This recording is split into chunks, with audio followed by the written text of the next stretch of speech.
As the coronavirus pandemic continues, Governor Gina Raimondo announces Rhode Island will crack down on crowded bars. Good evening, I'm Shannon Heggie. Here's where things stand right now. 2 more people have unfortunately died, bringing the state's death toll to 971. 56 people are currently hospitalized. That includes 5 people in the ICU and on a ventilator. There are also 41 new positive COVID-19 cases here in Rhode Island.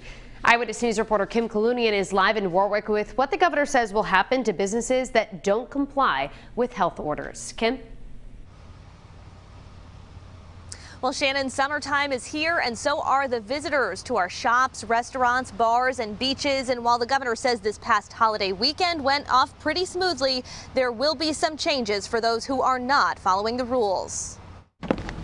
Over the holiday weekend, Governor Gina Raimondo says most businesses were complying with cleanliness and mask-wearing guidelines, but 20% of restaurants did not have good contact tracing systems, and another 10% had too much mingling and crowding. It's that small percent that aren't that are going to get us into trouble. The governor announcing Wednesday the state will now beef up its enforcement of regulations at businesses. We're not out to get you for a small infringement, but we are out to get you if you are consistently, night after night, allowing large groups of people at your bars, in your restaurants, crowded for hours with no mask wearing.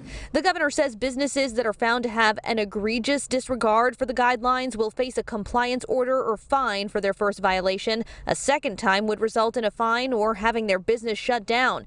Businesses that have less significant violations, like a lack of signage, would be warned the first time and could face a compliance order or fine the second time. It's also a fact that when we have more of an influx of people from other states who aren't necessarily used to the rules in Rhode Island, it gets a little bit harder for us to do enforcement. The governor has a message for those out-of-towners. If you're coming to Rhode Island from a state with a 5% or higher test positive rate, you must quarantine here for 14 days or have a negative test result within 72 hours of your arrival. You can also get tested here at one of 10 locations, but it will cost non-residents about $100. We just want you to come here, follow our rules, and be safe.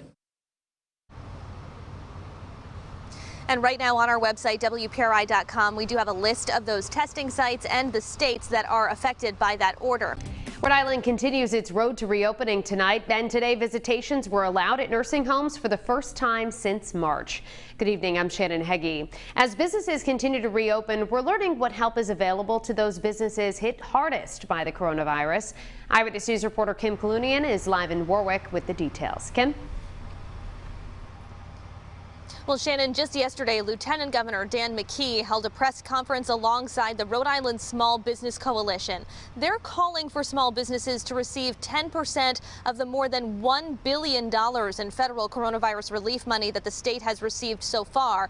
And today, the governor was asked why these struggling businesses have not seen any of that money just yet. Here's what she said. Congress is making this very difficult because they're not telling us whether they're going to send more money, and they've said time and time again, one of the solutions may be to just allow more flexibility with the first fund in order to fill budget holes. At this point, I am increasingly confident that Congress is going to do the right thing at the end of the month and send an additional stimulus to the states. And so at this press conference next Wednesday, I am going to be rolling out plans for how we use some of our $1.25 billion exactly for this. We are spending an enormous amount of time hearing from businesses, you know, what do you need the money for? How quickly do you need it? Who's getting the most hit? Is it restaurants? Is it gyms? Is it minority-owned businesses, small businesses?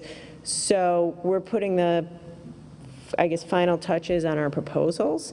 It's most likely going to look like small grants to all small businesses who can qualify. There'll probably be something special for restaurants, maybe something to help them buy supplies, just dollars in the hands of small businesses.